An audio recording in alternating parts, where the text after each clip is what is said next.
नमस्कार मित्रों, मैं आचार्य रत्ना राजीव मिश्रा हमारे YouTube चैनल एस्ट्रोविजन में आपका हार्दिक स्वागत करती हूँ। कुंडली के साथ हस्तरेखाओं का किस प्रकार विश्लेषण किया जाए, हमारी कोशिश आपको यह समझाने की रहती है, क्योंकि एक समय में कुंडली जो कह रही है एक्यूरेट उसी समय हाथ की लाइनें भी आपको वही संकेत देती हैं। क्योंकि कुंडली में हम जब देखते हैं तो हम दशाओं पे फोकस करते हैं कि उस समय की दशा या उस समय का जो टाइम है वह आपको क्या फल दे रहा है। कई बार कहते हैं कि हमारे पंडित जी कह रहे थे कि बच्चे की कुंडली में राजयोग है, बच्चे की कुंडली में राजयोग है तो फिर बच्चा 100 बार नौकरी की ट्राई करता है, क्यों नहीं हुआ। तो यह जो योग होते हैं हर कुंडली में ध्यान रखें, अच्छे और बुरे दोनों योग होते हैं। कभी भी कुंडली से ना डरना है आपको, किसी भी प्रकार का भय कुंडली में नहीं होता। कुंडली आपकी एक मार्गदर्शक होती है। कोई भी ग्रह तभी फल देगा जबकि उसकी दशा आएगी, उससे पहले अच्छा या बुरा योग नहीं होता। कई बार आपने देखा है कि बच्चे के होते ही पिता की बिजनेस बहुत अच्छा चलने लग गया, और कई बार आपने देखा कि बच्चा जैसे ही हुआ माता या पिता दोनों में से कोई जना बीमार रहने लग गया। तो ये क्या है, यह कुंडली के योग हैं। और योग कब घटित होता है, जब उनकी दशाएं आती हैं। आज हम जिस कुंडली की एक बात कर रहे हैं वह एक लड़की की कुंडली है। 29 साल की एक लड़की है। लड़की के पिता बचपन में ही गुजर गए, सरकारी नौकरी में थे, लेकिन उस लड़की की जो नौकरी लगी वह पिता के स्थान पर लगी। अब यहाँ पर कुंडली में जब उसको हमने देखा और बच्ची को पूछा तो वो यह था कि लड़की प्रेम विवाह करना चाह रही थी, लेकिन उसकी माँ एग्री नहीं है प्रेम विवाह। वह बोलती है कि तुमको अगर प्रेम विवाह उस लड़के से करना है तो तुमको नौकरी जो है अपने भाई को देनी पड़ेगी। अब ऐसा होता नहीं है, क्योंकि लड़की की नौकरी में योग ही था पिता के स्थान पर लगने का, उसको प्राप्त हो गया। तो हमने जब इसका विश्लेषण किया आखिर ऐसा कौन सा योग आया, कौन सी दशा चली, दशा ने क्या फल दिया, तो हम देखते हैं। ये देखिए इनकी कुंडली। 9 नंबर लगन है, धनु लगन कहते हैं। धनु लगन का मालिक बनता है गुरु। धनु लगन का मालिक गुरु जो है वो भाग्य स्थान 9वां भाव पिता का भी होता है, भाग्य स्थान पर जा कर के बैठ गया और वहाँ से लगन पर गुरु की दृष्टि, इसका मतलब लगन तो उसने मजबूत करी। लेकिन लगन में राहु भी है और केतु भी है। राहु नीच राशि का, केतु नीच राशि का। गुरु और राहु का बना चांडाल योग। लेकिन गुरु की दृष्टि अगर लगन पर है और अपनी राशि पर है तो लगन को वो मजबूती देता है। साथ में क्या हुआ, यहाँ देखें केंद्र का 9वां भाव से एक्सचेंज हो रहा है। केंद्र का मालिक बुध आ रहा है 9वां भाव में, त्रिकोण कहते हैं, और 9वां भाव का मालिक सूर्य जो है वो केंद्र में। तो सूर्य और मंगल एक कुलदीपक योग बना रहे हैं। दूसरा, इन दोनों का आपस में परिवर्तन, कुंडली मजबूत हो गई। लड़की को नौकरी मिलनी थी, कैसे, वो बोलता है देखिए मंगल कर्म भाव में बैठ करके 8वीं दृष्टि से पंचम स्थान को देख रहे हैं। पंचम स्थान प्रेम का भी होता है, पद का भी होता है।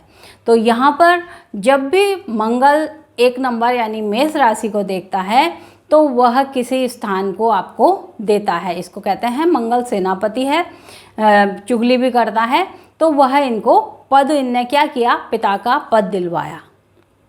अब प्रेम का भी है वो, तो वो बोलता है दोनों में से सिर्फ एक चीज़ आएगी, क्योंकि बुध ने आपस में एक्सचेंज किया सूर्य से, बुध सूर्य के साथ नहीं आया। तो दशा इनकी चली है महादशा 2016 से 2033 तक बुध की। बुध क्या फल दे रहा है देखिए, तो बुध बनता है यहाँ पर 7वें स्थान का मालिक, भाग्य स्थान पे बैठा है, और बुध कर्म स्थान यानी 7, 9 और 10।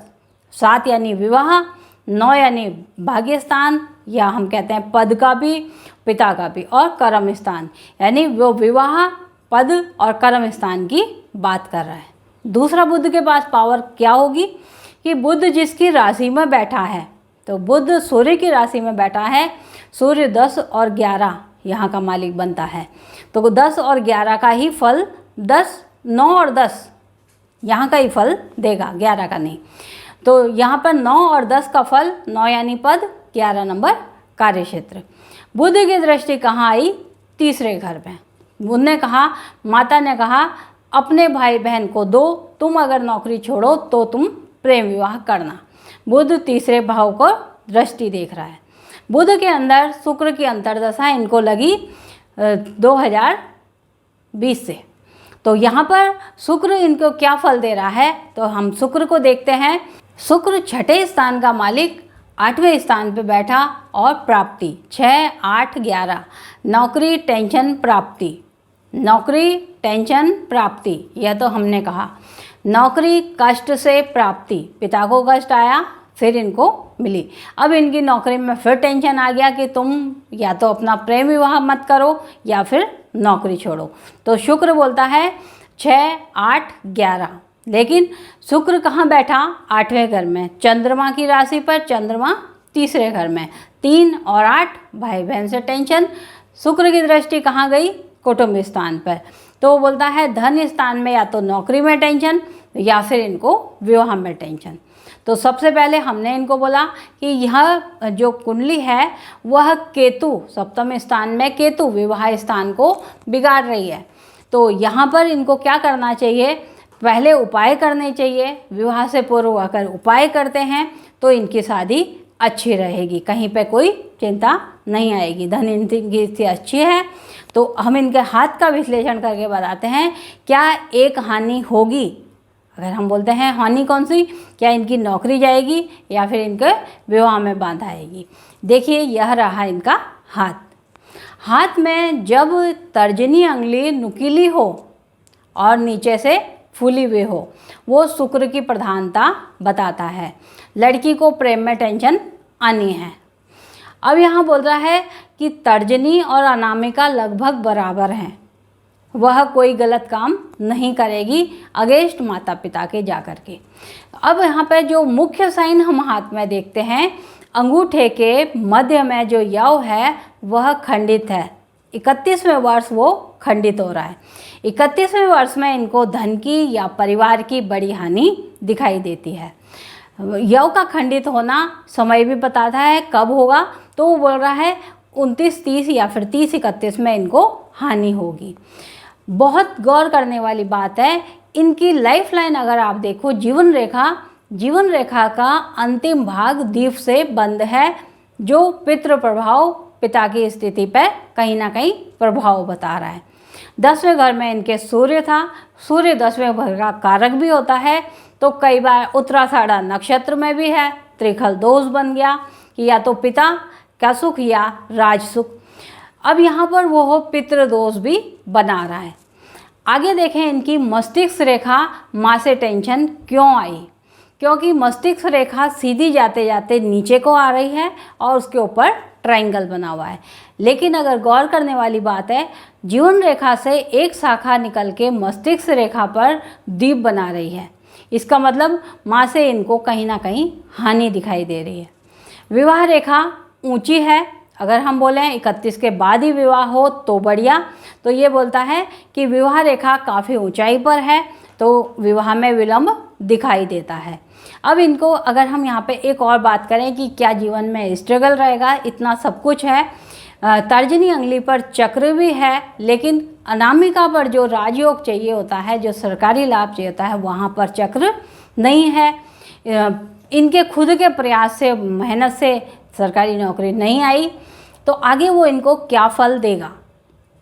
अब ये बोलता है क्या फल देगा, जब जीवन रेखा का अंतिम भाग दीप से बंद हो तो वह आपको वंश वृद्धि में कमी बताएगा। यानी अगर इनके पास विवाह भी अच्छा हो गया, पिता का पद भी रहा, तो इनको कहीं ना कहीं पे पुत्र संतान में कमी देगा। अब पुत्र संतान भी अगर इनको चाहिए तो उपाय के रूप में हमने इनको बोला, क्योंकि इनकी तर्जनी पर चक्र है, तो इनको जो पैतृक संपत्ति है वह अपने भाई बहन को दे देनी चाहिए, वह इनको नहीं लेनी चाहिए। अगर ये वहाँ से पैतृक संपत्ति नहीं लेते हैं तो इनको पद भी देगा, पुत्र भी देगा और सरकारी लाभ भी देगा। तो यह रहा हमारे, इस तरह हुआ हमारी कुंडली के साथ हस्तरेखाओं का विश्लेषण।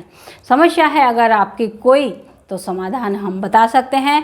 किस तरह से खराब योगों को मोड़ा जाए जिससे आपको छोटे से उपाय से बड़ी समस्या का हल मिल सके। कुंडली अगर आप दिखाना चाहते हैं, दिए गए नंबर पर संपर्क करें। एक बात और कहना चाहूँगी, हमारा आप यूट्यूब चैनल देख रहे हैं तो इसे लाइक, सब्सक्राइब और शेयर करना ना भूलें।